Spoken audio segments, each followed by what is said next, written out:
Imaginez votre première grande aventure, avec vos amis, vos partenaires et tout le monde qui vous regarde. Mine de rien, ça met un peu de pression pour réussir. Et bah c'était un peu ça notre défi Azimut, je vous raconte. On commence assez fort avec une première journée de run de vitesse. Il y avait du soleil, du vent, c'était la météo parfaite. À bord, on avait nos amis de Café Joyeux, mais aussi nos premiers partenaires qui ont rendu le projet possible.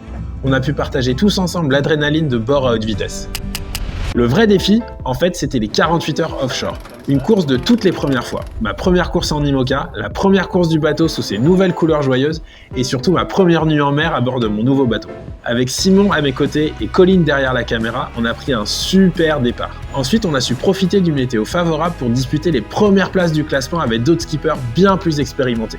Au final, on finit 4e avec la fierté immense d'avoir porté les couleurs de Café Joyeux le plus haut possible. La dernière épreuve, c'était le Tour de Groix. Ça paraît rien comme ça, mais attention, on avait Yann Bucaille à bord, le fondateur de Café Joyeux. Autant vous dire qu'il fallait pas se louper. Et là encore, avec Simon, on a assuré. Alors épuisé, oui, mais surtout heureux. Ce défi Azimut nous a prouvé qu'on était prêts. Mais la vraie question, c'est est-ce que vous êtes prêts à nous suivre sur la Transat Café L'Or qui partira le 26 octobre. Il reste encore de la place pour les partenaires qui souhaiteraient nous rejoindre, alors n'hésitez pas, rejoignez-nous. À bientôt!